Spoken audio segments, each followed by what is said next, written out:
David Fellows, born in 1944 in Nairobi, Kenya, just before the D-Day landings of World War II, is an accomplished actor, writer, and voice artist, known for his roles in the film The Illusionist and the TV series Borgia. He is also a founding member of the Prague Shakespeare Company, and a friend of mine whom I have known for nearly 25 years.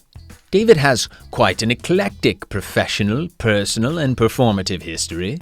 For example, he is responsible for pitching the idea of the internet.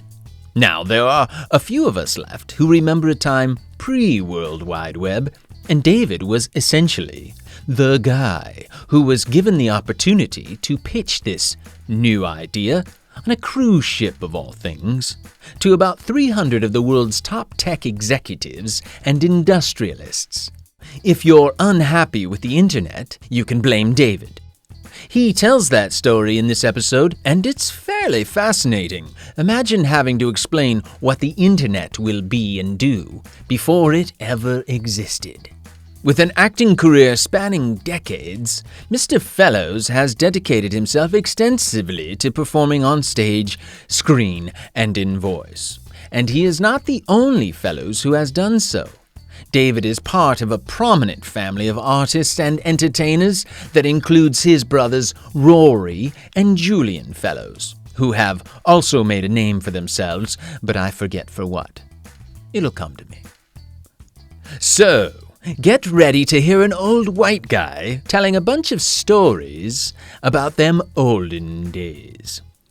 Ladies and gentlemen, I give you David Fellows. What? Jolly good show. Good times. Here we go. All right. Mm-hmm. The Offstage Acting Podcast is back in your earballs. Yes, we are. With a special episode, with a special guest, Yes. special friend. So much special. Stick around, stay with us. All here on the Offstage Acting Podcast. Ooh, Jay. Todd. How was today's that? A special day. Special day. Feels special. I said special about 6 times, so it must be special. You sure did, and let's say it a 7th time. What makes it so special? Special guest makes it special. Ooh. Who's the special guest, you ask? I Good do. question. Good question. Thank you. Old dear friend of mine. We're going to jump right in. I want Love to it. introduce him straight away. Yes. This is a guy I met. We've been friends since probably 20 years, easily. Oh. 20 years. Great. Met him in Prague. We started doing some theater together back in the days in Prague. Yes, and I'm speaking like that because that's how he speaks. Oh. His name is David Fellows, and we're going to introduce him right away. Here he is, ladies and gentlemen, David Fellows. Welcome to the show. Hello. I'm so pleased to be here. We're pleased that you made it, buddy. Hi. Bit of a trial to get into the studio today, wasn't it? But you look great. You look Yep. very distinguished. Looks very distinguished, doesn't he? Yes. As long as I'm distinct as well. You will Yes. be. You have a distinct. He cuts a distinct figure, doesn't he, Jay? He sure does. The suit jacket, the distinct voice. I love it. Yeah. Very. This Special. is how when I met him. How old are you now, David? May I ask? I am 80. Wow. Okay. Yes. I So was that- born just before D-Day. Dear Not- God. were you- I'm sorry, Really? yes, just before D-Day. And my father was there, obviously, because he was in the army. What my mother was doing there, no one's quite explained. But anyway, Is that why Well, your name starts with D? David D. Day. David. David D for David Day. David Day. Yes. Well, I was just trying to figure out because when I met you, I was probably like Jay's age, and you must have been just about my well, a little bit older than me, I guess, because we've Yeah. been friends since early days in Prague, 2002, something like Yeah. that, Yeah, something yeah. 2001. I was doing theater. Do you remember how we met? I don't remember how we met, no. It was the John PSC, John wasn't it? McKillop, Oh, right. and Wenceslas Square, Václavský Yes. náměstí. No. And I had, Darling. to je. Pamatuješ si.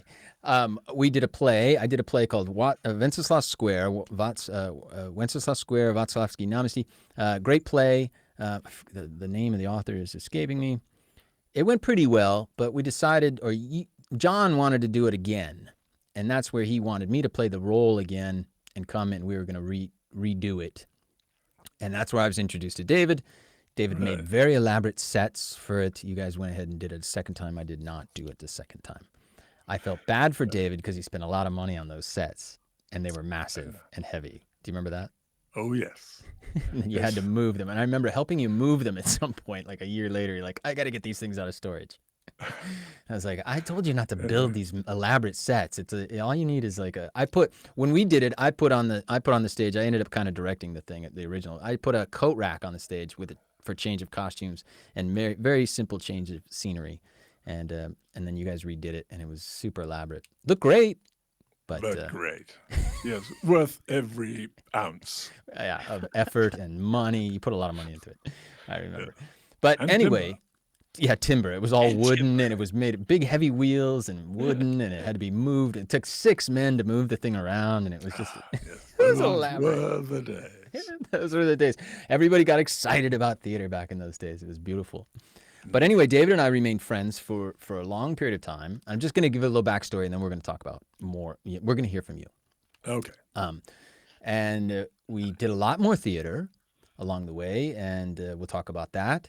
We ended up, you moved to England, and then I moved to England, and then we picked up our friendship from there because we actually didn't live too far away from each other at the time, and that's kind of the history of our friendship. Would you say? Yes. Would you agree? Yes. Good. Yes. Well, it's the first few chapters. Right. We have yet to see. We have a few more. It shall continue. So the thing about David is he's very intelligent. I can hear it. Very prolific in his ways, and very well educated and creative. Oh, that's the nicest thing anybody said to me recently. In a long time, hasn't it? Yeah. It's the only thing I'll say in this. Yeah, don't worry. That's the last you'll hear of that, too. You know. It is the last. I'm going to puff your ego up too much. No. But I do want to go back, and I want to start from the very beginning because you have the most unique sort of background that I ever, because at some point, and this may surprise Jay, I kept calling David English, the Englishman, English, British, English. And finally, David goes, I'm African. Oh. And my jaw dropped on the floor. I was like, what are you talking? You're not African. You don't look African. You don't sound African. No, he will tell you now. Now Nairobi. It was Nairobi just before D-Day. Right. And I came to the world. I know. Why is that funny? It seems a little unlikely. It's unlikely. And it was, I must say, it was good fun. I was born in Nairobi, but I was a teenager in Nigeria, so which was also quite a lot of fun. Lots of one thing and another. I know it is. It's long before Biafra, so it was the most wonderful time. Yes, but we had the local tribe of whom I was particularly fond, the Oweri. I loved them because they let us water ski on their lake, which they hadn't let anybody else ever do. So we were breaking new ground in all kinds of ways. I remember you telling all kinds of stories about how great your childhood was, and it just sounded amazing because it was wild. This is the 50s, the 50s, I guess. Yeah. But it was one of the things that has affected me in my life is the fact that I was raised in a monastery. After my school was a monastery, and it's left traces, let's say. Mm-hmm. But we always, because you start in the castle, in the castle, and you can see the main school across the valley, and you know, as you at the age of 8, you're doomed. And the first cloud settles over you and is never gone. Oh, because obviously, it's not that much fun being raised in a monastery. Plus, that's not the fun part. That isn't the fun part, and you also learn how people come to believe things, right? Which helps in the theatre, I have to tell you. All right. How to make a convincing performance. Why were you raised in the monastery? I kind of want to talk a little bit about your family. So why Africa, and then why raised in the monastery? Well, as I say, I have no idea why Africa at the beginning, because there was a there were a number of programs that went on around D-Day, which were basically intended to mislead people. Mm. And as I say, somehow or other, my mother was one of those forces to be reckoned with. Even in the middle of the war, she managed to come to my father so that I could be he could supervise my birth. Right. As I say, we've no idea. Perhaps he was on leave when I was conceived. I've never really Yeah, followed so he up was that line. military. So he was military. He was a captain, yes. He was captain. Army. And he did what he did. And then his career took him into the oil business, because Africa is full of oil. Sure. And so that's what took me to Nigeria in those days. But in between, they foolishly insisted on giving me a good education. Yeah. And they paid the price ever since. Yeah, because now you're just full of it. Yes, indeed. But The education, carefully tended. Yes. And I also remember you sort of saying, I said something once about your mother, blah, blah, blah, and this and that. What we were talking about, and you said, I was raised, who were you raised by? There was a woman. Well, An African woman that was sort of raised you, I think. Oh, right. From oh young. my gosh. No, because I thought you were going to go off into my mother. Well, tell me. I don't know. I maybe don't have a good memory. Sorry, my mother's maiden name was Stuart Jones. Right. Which basically we felt covered the whole Welsh Scot thing. Right. That's everybody. And so there was somebody, and I'm terribly sorry, I've forgotten her name. That's right. It might come to you. Yes, it might. But on the other hand, I've developed a habit of forgetting things. Well, can we mention, because maybe it's interesting to people, or it could be important, but you have diagnosed early onset dementia, or not? Maybe not early. It's Alzheimer's. It's Alzheimer's. It's Alzheimer's. It just is taking an odd path. Right. Because the specialist said to me, "You're about the level," he said, "where you have to take a list when you go shopping." Right. And I thought, no human goes shopping without a list. This is madness. So, but on the other hand, I've taken that as the level at which it. So you've just downgraded from genius to normal person. It's a normal person. Yes. I do go shopping without a list. Thank you very much. So yeah, but you only buy like 6 things. Not true. Grapes and I buy what I want, and I know it when I see it. Okay. Oh, right. I know. I'm now living up some steps from Tesco. And it's a very odd experience to come out of your front door and know where you're going instantly. You're going to Tesco, because that's where everything is. That's where everything is, right? Yes. You just take the one, there's the one trajectory. Yes. Upon leaving the home, yeah. There's nowhere else to go. No, exactly. You've got your dogs, you walk your dogs, you got a couple dogs. Oh, of course I walk the dogs. Yes, I have the Tibetans. Yeah. They are, I must say. Still with us? Oh, yes. Yes. Well, there have been a few dogs. By the time you get to my age, you measure your life in terms of how many dogs. Dog lives, yeah. So there was the wolfhound time. That was I must say that was great fun. That was great fun. But also, very small dogs. All right, let's go back to Africa. Let's go back to Africa. Back to Africa before we lose the plot. As fascinating as your life now is in going to Tesco, walking dogs, when we get to the backstory a little bit. Okay. You have 2 brothers. I have 3 brothers. You have 3 brothers, right? Okay. Yes. I know Julian. I know Rory. Yep. And who's the other? Oh, that's right. Well, Nick, you wouldn't probably know, because Nick was 6 years older than I was. Right. So he didn't really. He's with us still? No. Yes, he is, funnily enough. He lives in France. Okay. Faute de mieux, as they say. And yes, we've all led very different lives. It's odd when every now and again we get together, and it's quite extraordinary how little we have in common now. Yeah, I remember you sort of saying that back in the early days when I met you, that you had this kind of great childhood with your brothers to some degree, because you're all sort of running around and like feral children almost, unsupervised in the plains of Africa. Right. enjoying. And then everybody sort of went off in their own trajectory. But I guess I was kind of getting, I don't know what your older brother is doing, but your other two brothers are in the biz, Yes. theatrical and working in entertainment, as you ended up sort of doing as well. Yeah. Was there some kind of influence? I'm looking for influence back Yes. in your childhood. I honestly can't think of anything that would make us do this. Because how did all of you end up Yes. Well, this is working in showbiz, essentially? Julian, of course, after getting the Oscars and so on,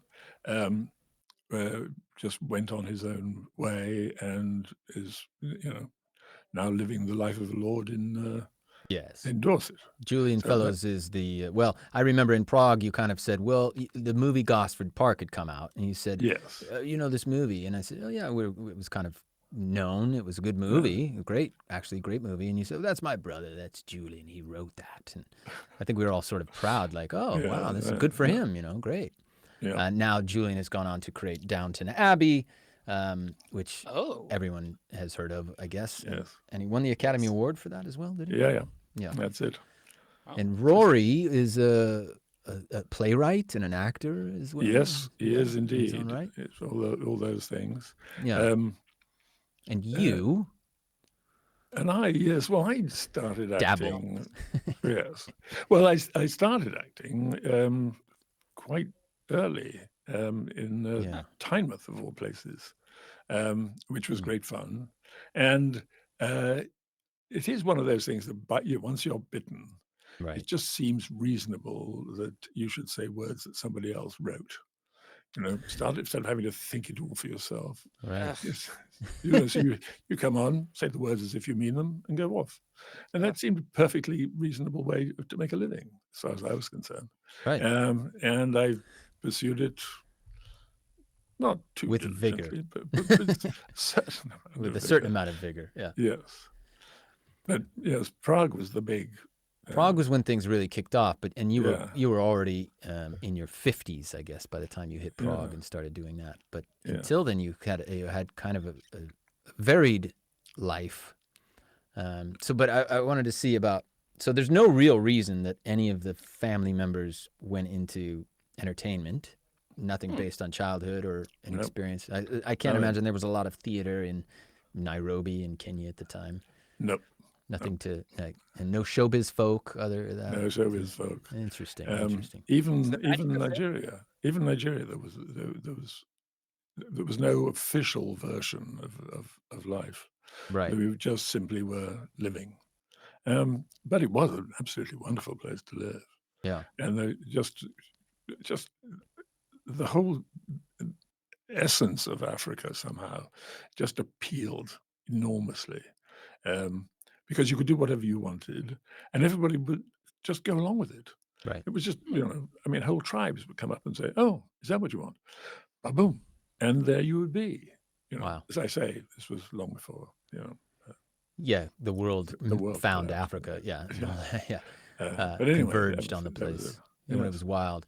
Okay, so David is a teenager, and then at some point he's got to leave Africa. Where does he go?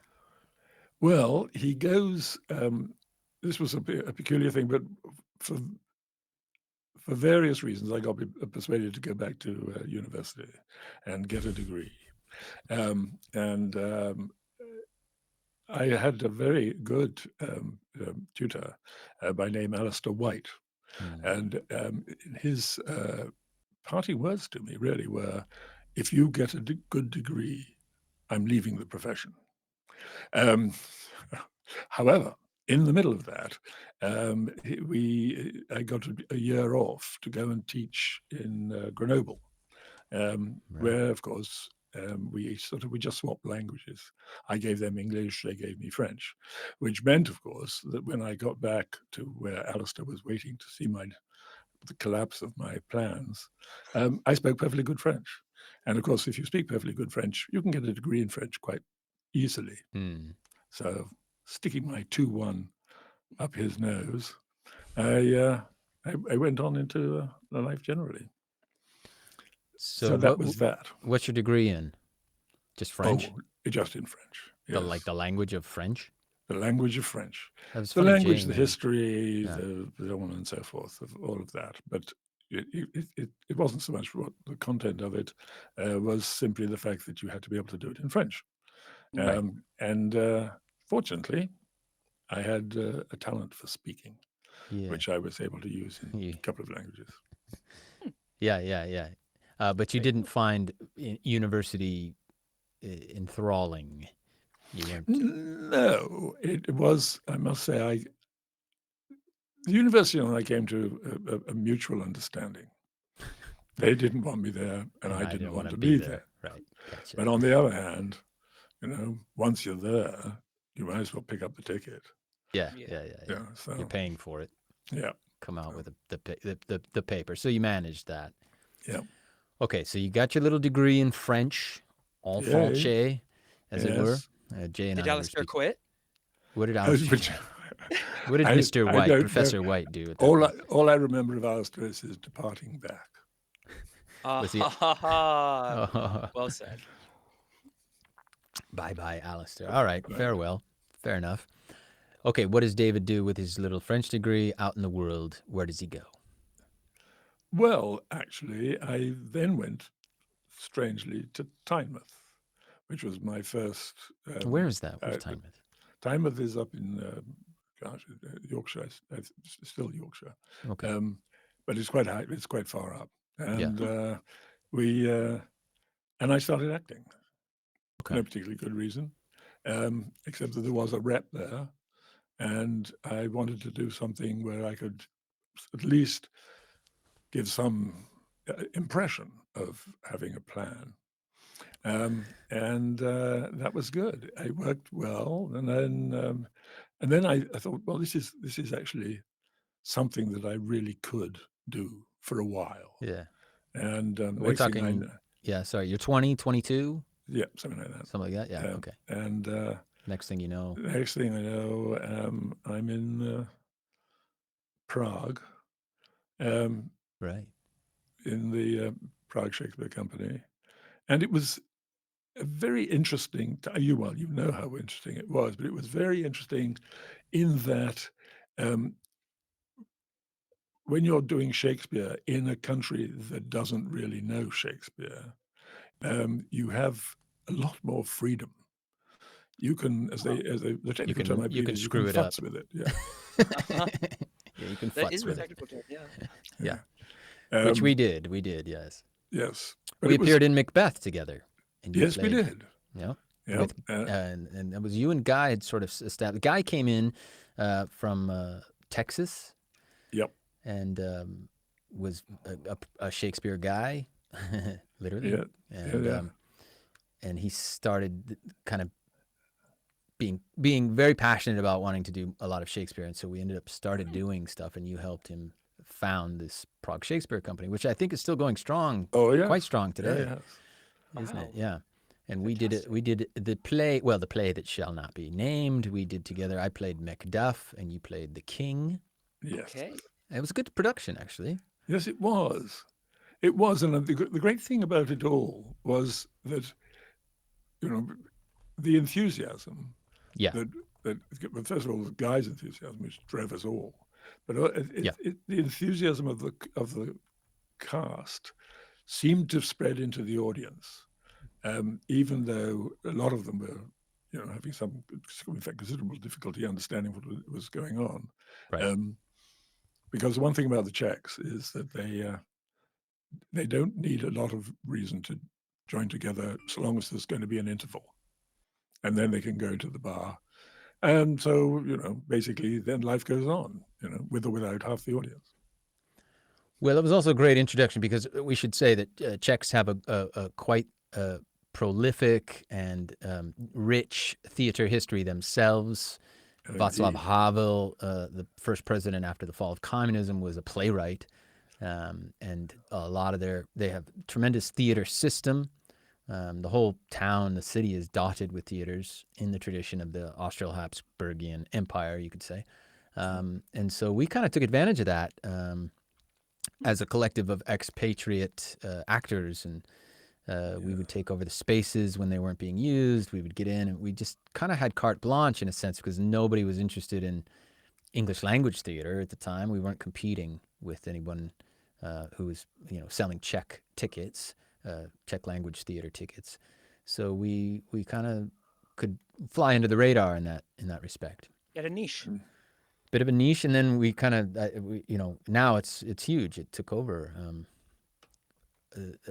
English language theater is now, much more prolific in Prague.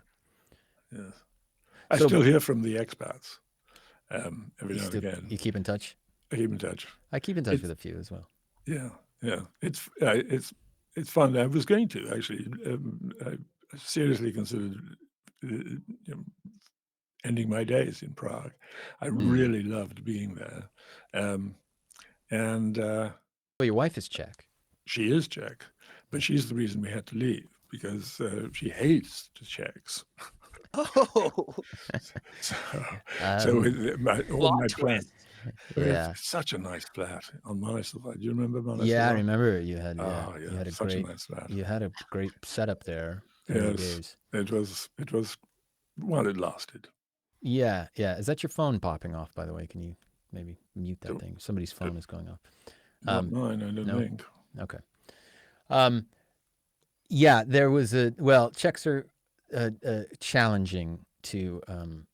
There's good ones, but there's especially in those times, it was a bit of a challenge. The kind of Eastern European mentality and things. That was a lot of things to. There was still a lot of people who regretted the loss of the power of being communist. They really they wanted to be back in that game. Yeah, they invested a lot in that, and then it was all pulled out from under them in one fell swoop. Yeah. Anybody who was hoping to move ahead by becoming full-fledged members of the Communist Party and moving up through those ranks, then all of a sudden Prague Spring and that rug was pulled swiftly out, the revolution, and then all of a sudden everybody was just kind of struggling to make ends meet. They're doing fine now, though. The Czechs, they make a good living. But when we were there, it was the wild East, as we called it. Yeah. Yes. But that just did allow us to do a lot of theater, a lot of film and television. You and I also were in a film together. Well, we were in several. We appeared in several films together, but there was one in particular. Do you remember? Not one. Oh, what? I've never seen it. I don't know if you have. I think you might have. I think I might well have. You might have gotten me in on that one too. We always helped each other out. But Victory Day, remember that one? Oh yes. Did you ever see that? Yes, I did, but somehow I've managed to blot it out. Yeah, I think it's entirely blottable, but it was yes, but it was good. The thing about that whole time was that there was nothing. People never said no. You said you want to make a movie where this happens and that happens and so on and so forth. You always said yes. Yeah. And some of the things that you end up doing, of course, you don't want any written record to appear, but it was a tremendous fun. It was a lot and a great learning experience because you got to be able to really experiment. And like you said, if it was successful, great, and people enjoyed it, wonderful. If it bombed, no harm, no foul, because it was not on like public record, as you said.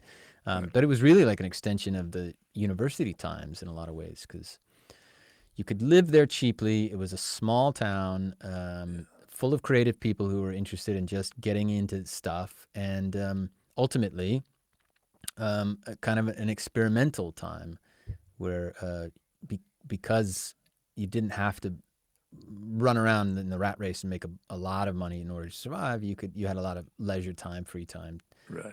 But also you could just try something. If you had an idea, you could just try it. And there was nobody wanted to stop you because they also had ideas they wanted to just try. And it was because of it. It's a very interesting time to be in a country when it's no longer communist, but they have no experience of any other kind of system. Right. So it was. So you could introduce them to the whatever system that whatever system you came from. Yes. and they were keen Yeah. to learn, because they've, one thing about communism is it doesn't like, people trying stuff out. Outsiders, yeah, new stuff, yeah, no. So if you came from England or France or LA, like I had come straight from LA, and wherever you had come from and ended up there, a lot of different people from all over the world were finding themselves in Prague, and it just became this kind of cosmopolitan cultural melting pot of expats for a good decade or so, anyway. Yeah. Yeah. And as But I say, some of them are still there. Oh, a lot of them have been there for a long time. Now there's a little gap here though somewhere. We jumped. You started with did. he was like I was 22. I was And up then I was in 50. Yorkshire. Yeah, I was up in Yorkshire acting, and then next thing I know, 30 years later, I found myself in Prague. Right. Can we slice into that 30-year gap somehow and see? Because I remember you did a lot of stuff. I mean, you were in the States for a while. Oh, indeed. I have, of course, one of the things that because my father was born in Alberta, I had the right to a Canadian passport. Right. And with that clasped in my hand, I just played fast and loose with it was rules. just America. There was a big bit at the top, and it got really cold if you went too far, and it got really warm if you went too far down the other way. That's right. But I ended up friends. I mean, my first thing was in Toronto. It was with film opticals. Did I mention that? That was my first experience with all. Eventually became the projecting system and so on and so forth. But it was film opticals did the opticals for film. Funnily enough, not an imaginative name, but still to Accurate. the point. And apropos French. And they'd inadvertently sold to General Motors a launch of a new line of cars. Anyway, eventually there was a meeting when it was revealed to the man from General Motors that they hadn't started on it because they hadn't a clue what to do. Right. Anyway, at a crucial moment in the meeting thing, I should tell you now that I had also been at that time working on punch tape systems and so on and so forth. The old IBM computers. IBM, oh yes, with the punch cards. Nice. Yeah, it was good. It was all good stuff. Anyway, Yeah, at a crucial moment, the man from General Motors said, "Does nobody know?" Forgive my American accent. Yeah. Does nobody know how any of this works? And I looked around the assembled multitude, and there was nobody volunteering. So I said, "Well, I do." And he turned to the audience and said, "What this man wants, this man gets." And I was given the total responsibility of producing this show from scratch, never having seen a launch of any kind. But by gosh, it was hugely successful. And you did it. Yeah. And did it in one swell swoop. Swell foop. It was, but it was great because then it started that they said, well, okay, what can we do? Now we've done this 3-screen extravaganza. What can we do next? And I thought, well, why don't we make a big 1-screen and just blend the edges of the projector stacks so that we've got CinemaScope. I was inventing CinemaScope, I thought. Right. Sure enough, David Corley, you remember David Corley, he produced the little things that you put into the images called fuzzies. And they just blended the light from one projector to another. And because film opticals could always shoot absolutely accurately the slide it's going on, we ended up with these enormous theatrical presentations. And then we thought, well, if we're doing this with a couple of projectors, surely we could do it with more projectors. And by the time I finished doing those things, we had 9 projector stacks behind each one of the 5 screens. By gosh, that stuff moved, and it was What were you still, presenting? well, just about anything really, because once you've got that level of control, you can do um, very good, very big, and very exciting, because they all move to music, Yeah. presentations of just about anything that you wanted to do.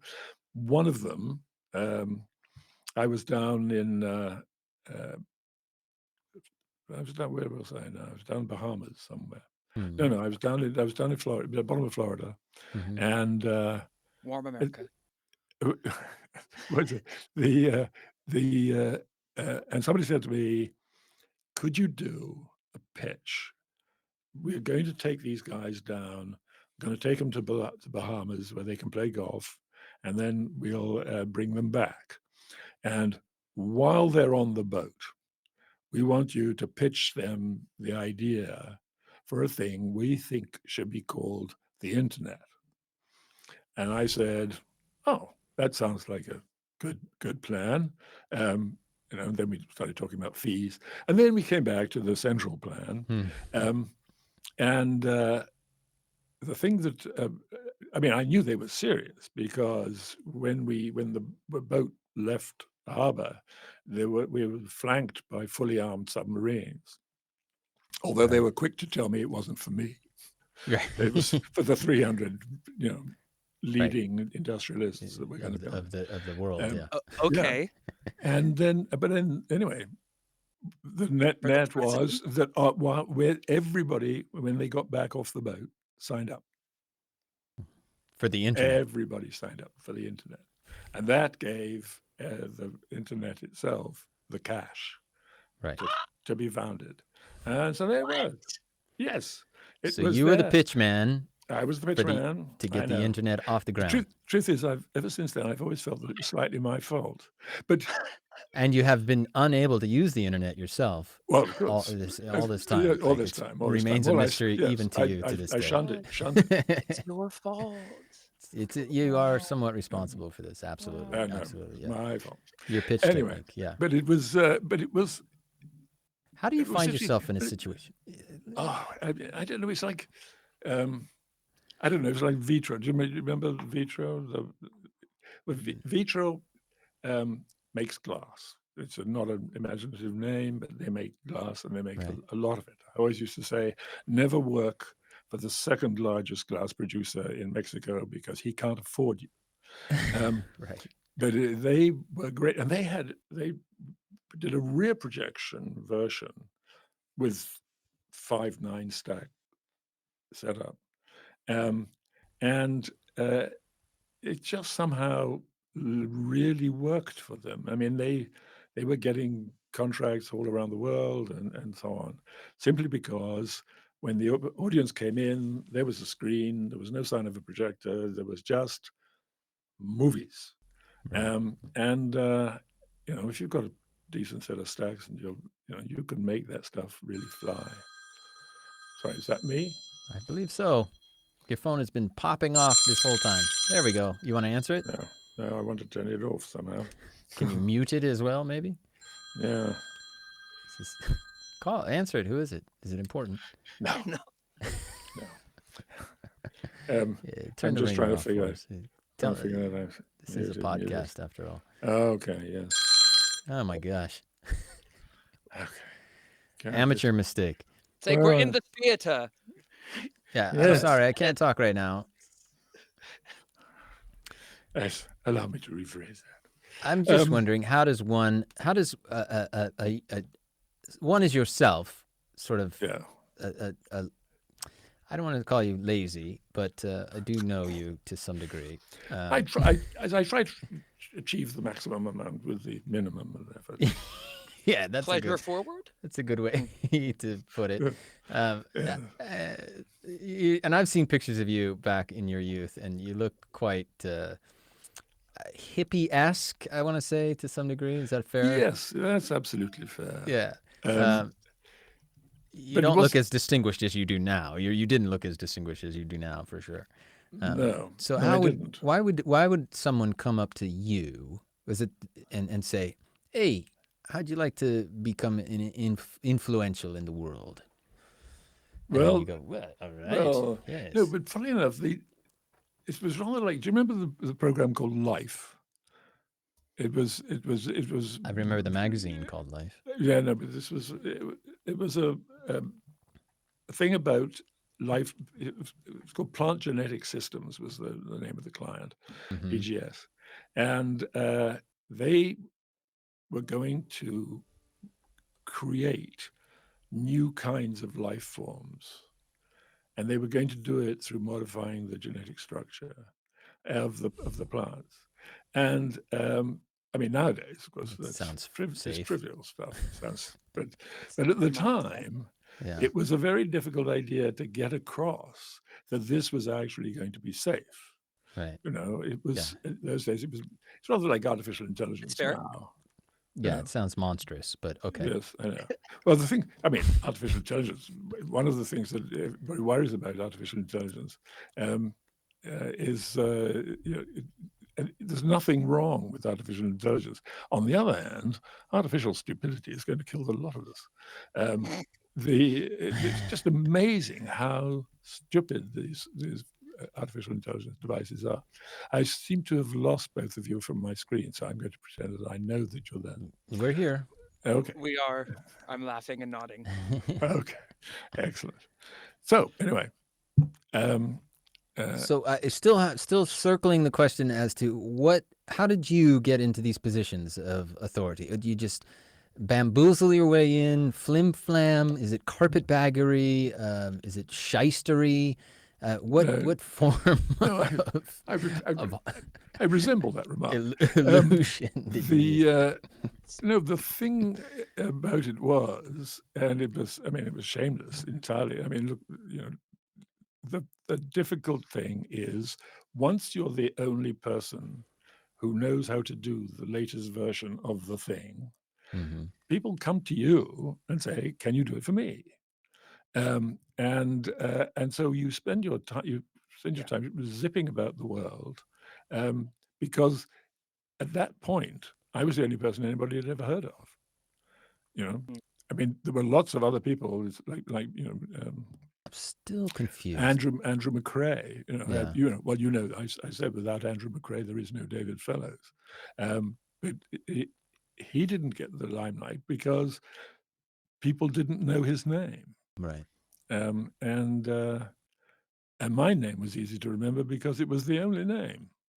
And I'm not The only name doing I what? could do it.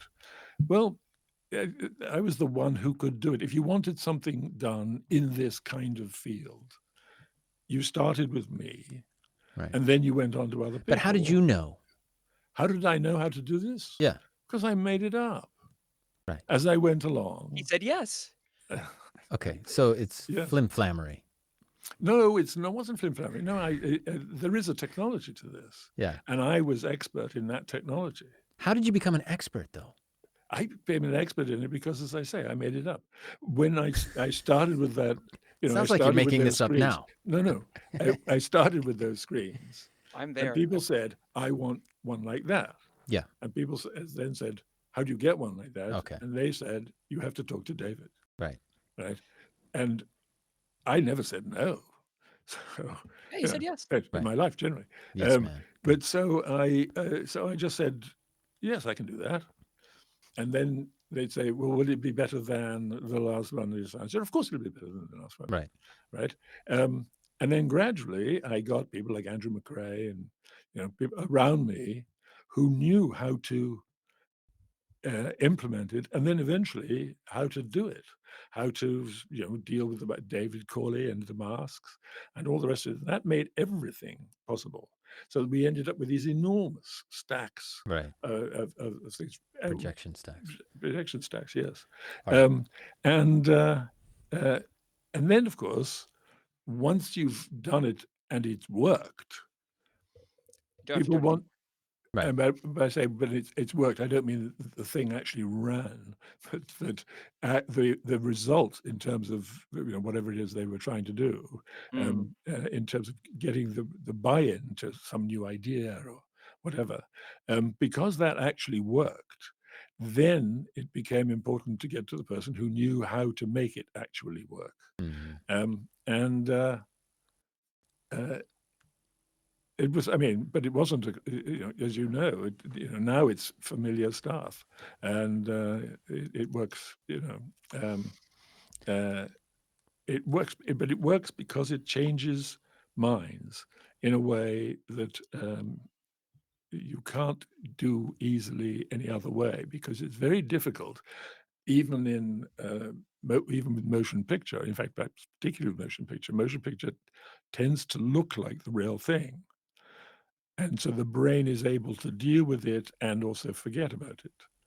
But what we were doing looked like how you remember things. And so they were stored as memories. And once something is stored as a memory, you're there. Okay, yeah. Yeah. All right, let's get into a few things. I'm conscious of time. I want to get a lot. I want to talk a lot of stuff. Right. Still, San Francisco. Yes. Tell us a little bit about that. Well, you were there for a while. Your daughter lives there still, right? In the area? Oh, no, she's now living in New York. Okay, right. Yes, that's I know. Yeah, but San Francisco was just. I mean, I was still doing just basically the same thing. Right. But see, this is the other thing. People think, people right now with the election going on, people keep talking as though Americans was some kind of breed or something. But Americans come in at least 57 varieties. Yeah. It's all shapes and sizes. All shapes and sizes, and they're not predictable because they're used to not being predictable.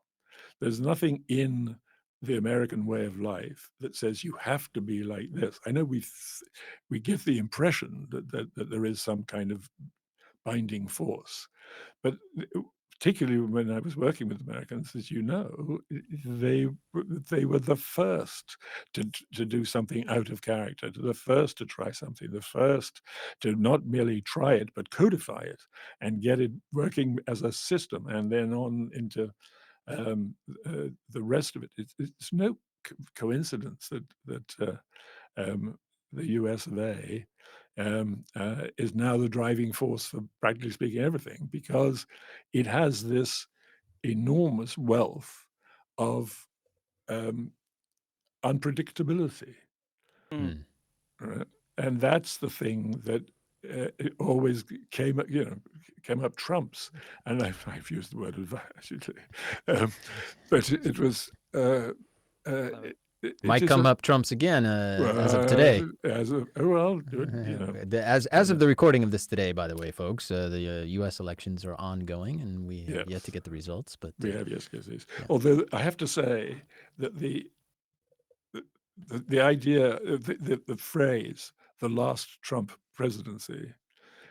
I don't know if you know much about the last Trump, but it means the end of the world. That is what it is. How we know that the universe is coming to an end is because we hear the last Trump. Right. So the phrase is that Gabriel's trumpet? That is Gabriel calling the shots. I almost said Peter Gabriel for some reason. Peter Gabriel's Saint Peter. Gabriel's but trumpet, it is.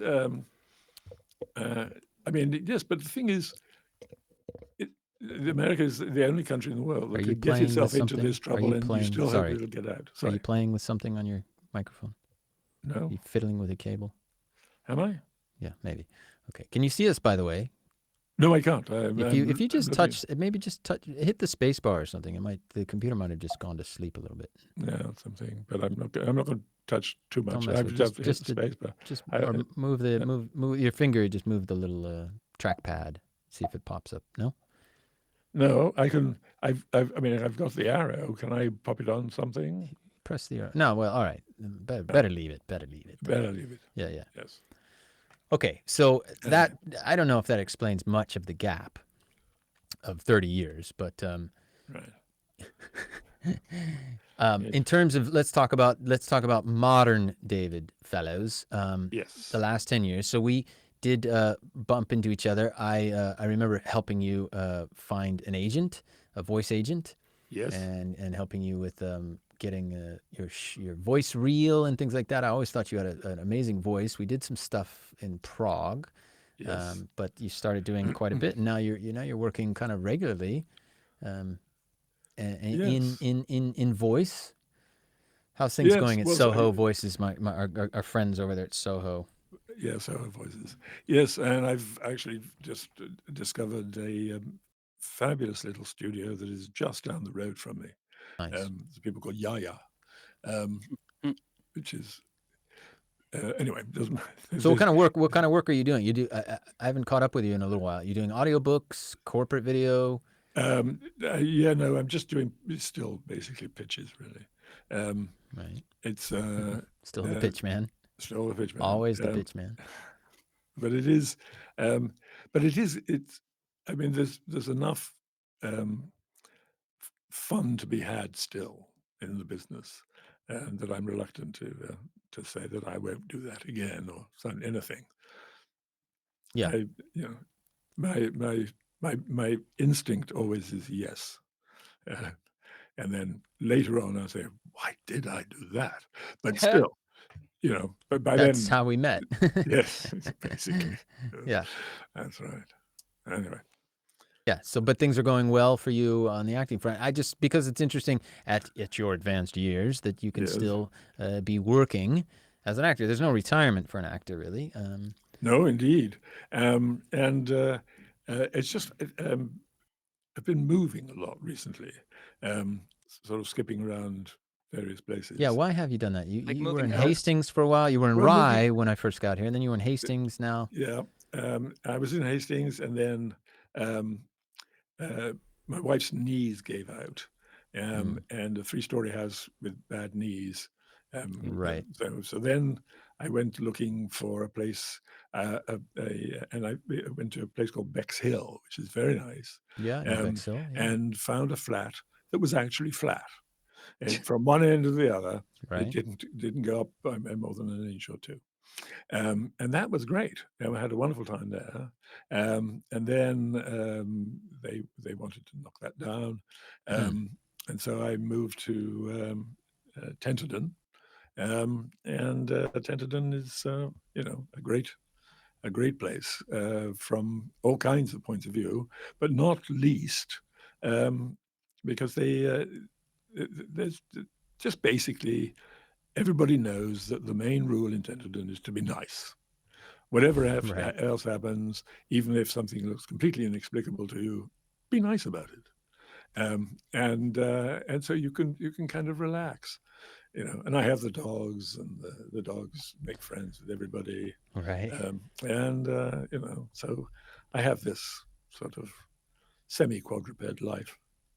Where's your favorite place been so far that you've lived and experienced? Because you've lived around. Yes, I've been everywhere, man. I've been everywhere, man. I've been everywhere, man.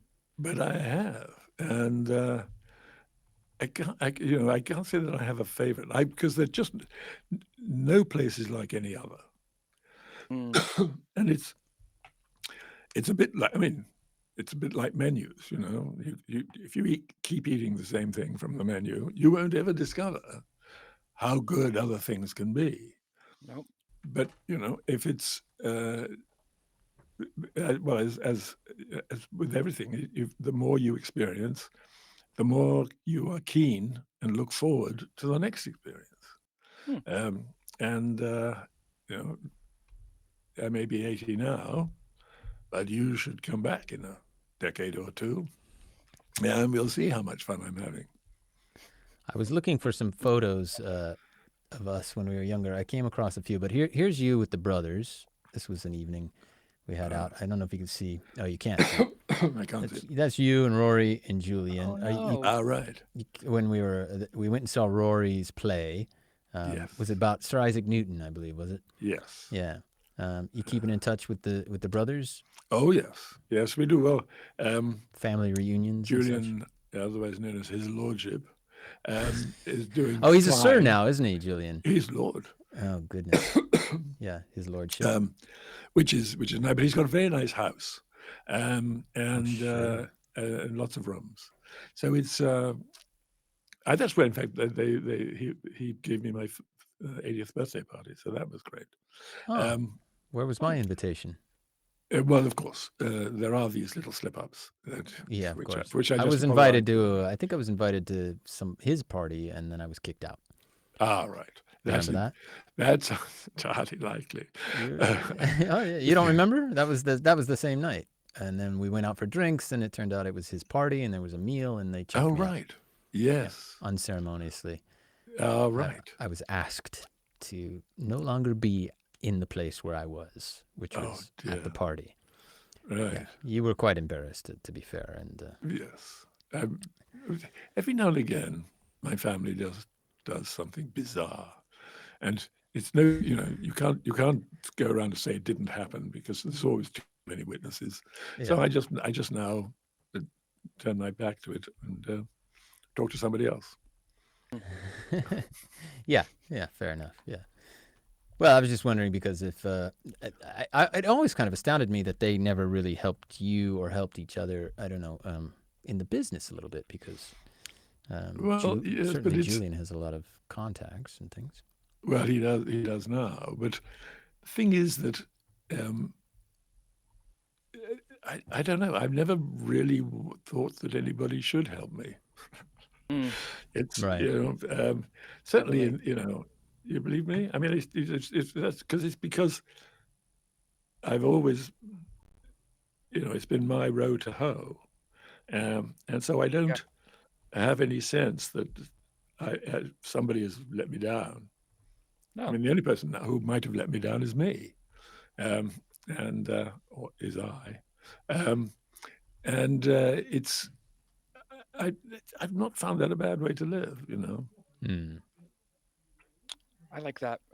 You're not putting expectations on other people. It's not like you're not owed anything. No one. Right. It's up to you, as the yes man, to have the power over your own destiny. That was pithily put, if I may say so. Yes, it's exactly that. It's your fate is in your hands, and if it isn't, then you've got something to worry about. Yes. Because if it's in somebody else's hands, you're on dodgy ground. Fortunately, that hasn't happened. Is David Fellows happy with his life story and the trajectory, and is there something more that I know you always wanted to write, like a memoir, haven't you? Well, yes, if books. No. The thing is that actually, I think the memories are going to have to suffice. And I have this. And my memory is getting worse and worse. But on the other hand,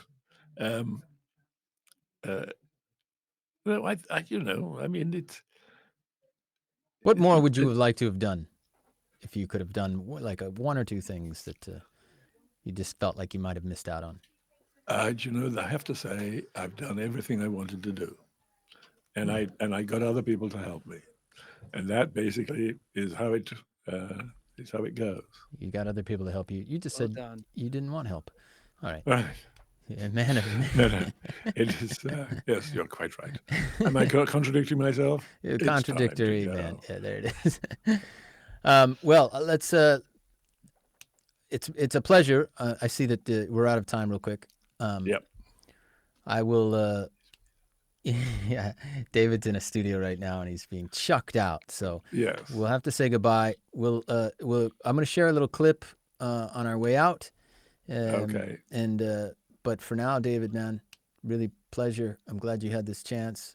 Yes, it was great to talk. Thank you. Thank you very much for it. Any last words of wisdom for young people out there? Oh, I mean, for young people, or anyone, get it done. Do it. And then find out some way of getting it cured. Ladies and gentlemen, there he is, David Fellows. It was a true pleasure, David. Thank you so much, buddy. We'll talk soon. We'll be in touch. All right, there he goes. Wow. What do you think, Jay? I loved that. I love that. I love his energy and his vibe, and I know you're kind of contradicting yourself, but I feel like I got it. I feel like I was right on board with him, the yes man from Africa. I Yeah, loved it, yeah, loved it. yeah. It's quite a rich background Fa- and things, and I mean, a lot Yeah, of yeah, yeah. stories in there. I was His hoping fault he for the would get internet. into a few more, huh? Yeah, it's That his fault for the internet. That's a big one. that's a big one. That's a big, yeah. And that's all true. Yeah, but I couldn't quite get out of him like, why? How did you get in these situations? He's vague. He's vague about a lot of things. Always has been, kind of. And you get Sounds like he just says yes. Sounds like he just is like, oh yeah, kind of, okay. yeah. That's part of And it, then he just does it, and then he forgets how it happened, probably right? because because he's not And focusing on that's true. keeping it in Yeah, memory. there's He only just one does it. thing that he can remember that, like, yeah, that. Or that Like he me. knows they got him to it. It's just like, well, I just said yes, and then it happened, and then there's And nothing then else to really. there was more to it, but he just doesn't. He hasn't focused on it. I Yeah, think so, I think you're because right. I think I'm gonna be him when I think I'm gonna be him when I'm 80. I feel like I was like, oh my gosh, I saw future Jay. I could be wrong, but I feel like I did. You might, yeah, maybe. Hopefully, I you'll be that. related. I related. Good. I hope audiences did too. So, if you want to watch me and David in a little Macbeth, Yes. real quick. This is us in Oh Macbeth. yeah. Here we go. Bloody man is that? This is a day to fight, Royal Macduff. Save the king! Hail Rick, then. Say to the king the That's royal me. knowledge of the broil is thou On didst the leave it. on my knees. That's David in the middle. Doubtful it stood, as It's two echo, so I'm having spent trouble. swimmers that do cling together and choke their art. The merciless MacDonald, assisted by that most disloyal traitor, the Thane of Cawdor, began a dismal conflict. And All right. fortune, on his damned quarrel smiling, showed like a rebel's whore. But all's too weak for brave Macbeth, and well he deserves that name, disdaining more fortune with about his me than brandished steel, which smoked with bloody execution like. Okay. I'd say good job, but again, the echo is a bit. I couldn't understand it. Yeah, but great job. we were supposed to have fixed that. That's all right. We'll show it at the end You of the look thing. swole. You look buff. Yeah, I look was playing great. I was playing Macduff, so I had to. Yeah, you had to be the. I had to be Macduff is the- the guy that goes. He's like not the antagonist because he's essentially a good guy, but he's the one that. He's Do the you know what I'm one. trying to say? Yeah, the witches come to Macbeth and they tell him, "You don't worry, you can't be killed by any man born of woman." And so Macbeth goes, well, great. That means anybody, because who isn't born of a woman, right?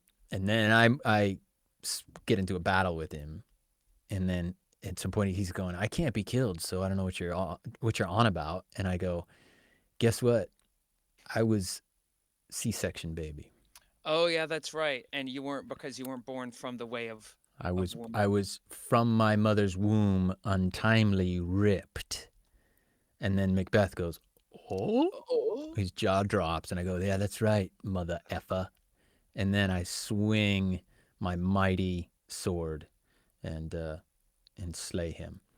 And it's a good little ending to the show. Anyway, that was a little bit with Guy Roberts, who I've been trying to get as a guest on the show, but I don't know, he's ghosting me.